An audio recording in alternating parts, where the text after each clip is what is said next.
So there are cat people and there are dog people. I've actually never owned a pet except for my pet hamster named Lily, which died of diarrhea, R.I.P. Lily, but if I were to get a pet, I would get a cat. I've actually always owned dogs, and as they say, dogs truly are man's best friend. So today we're gonna have a scientific debate about which is better, owning a cat or owning a dog. Cats require less maintenance, including only having to clear the litter box a couple of times a week. When's the last time you had to get up early to take your cat for a walk so it could take a dump? Never. Also, they cover their own poop to hide the smell, and it's a sign of them showing that they are being submissive to a larger, more dominant cat. And in this case, you as the pet owner are the larger, more dominant cat, and I think that's cute. Okay, well, picking up a little bit of poo is not the end of the world. But did you know that the biggest killer of wildlife besides humans is cats? Yeah, they're natural born killers, and I think I would rather pick up a little piece of poo than a nasty dead mouse or a dead bird presented to me by my evil cat. Okay, well, dogs can kill too. 4.5 to 4.7 million Americans are bitten by dogs every single year, killing 38 people in 2012, so Well, those statistics are only looking at animals that were not even domesticated at all, and I looked and I couldn't find any stats on cats, but they might be even worse. I mean, think of tigers in Bangladesh, for example. Okay, well, you just said we weren't talking about wild animals, so why don't you check yourself? But, okay, seriously, we went to Bangladesh and we went on like this weird, what was it, like a safari type thing, where we were like going to look at tigers, but the tigers actually kill people because they're Bengal so hungry. tigers, yeah. So it's horrifying. You see like tiger trails. And like, it was kind of weird, like not many people go to Bangladesh, you should go, it's amazing. But there was like a hunter with us, and then we kind of realized after that, it's like, if you do see a tiger, which is so rare, he's just gonna like shoot the tiger. Yeah, you're like, we don't want to see a tiger, we're either gonna die or it's gonna get killed. Yeah, so like it would have been wrong, we would have been like, oh my god, a tiger, and then we were like, ah! But Bangladesh is amazing. Well, studies have shown that cat lovers are more open-minded, sensitive, and less likely to conform than dog lovers. They're also more introverted. We like to sit on the couch and read an intellectual essay, you know, about punk rock or subcultures while we pet our 12 furry little kittens. Well, on the contrary, studies show that dog owners are more lively, energetic, more social, and tend to follow the rules more closely. I mean, when you own a dog, you have to be more social. You go outside, you meet people, and you really grab life by the snout. Well, speaking of snouts, did you know that every single print on a cat's nose is unique to each cat, kind of like a fingerprint? That's pretty cool. Dogs have that exact same thing. Okay, moving on.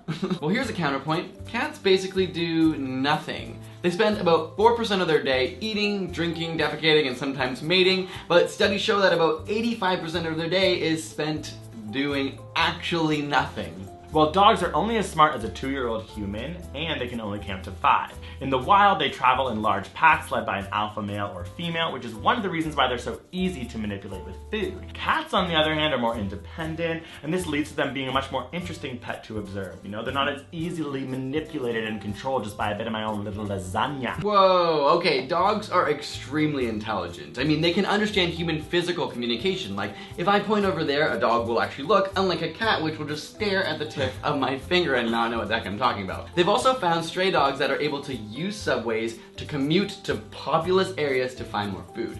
On top of all this, dogs have incredibly crazy hearing. They actually hear a way wider range of frequencies than humans, and actually in a Beatles song called A Day in the Life, they actually include a whistle tone in it so that Paul McCartney's dog could hear it on his own. I don't know if cats can say that they have any Beatles songs written for them. Well, The Lion King was about cats.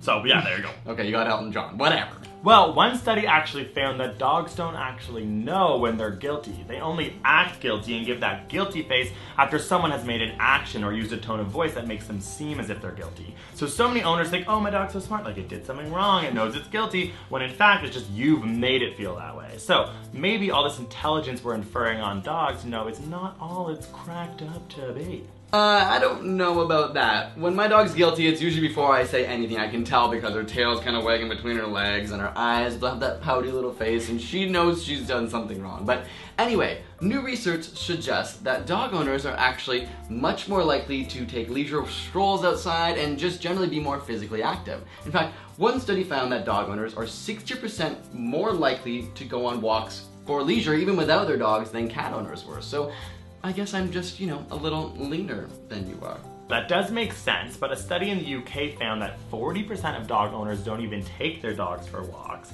with less than half of the adults who actually own dogs meeting the recommended requirement for physical activity of 150 minutes a week. So let's not give people false hope that cat equals fat and dog equals, like ripped, because clearly we're an indication that's not true. Hashtag cat bod!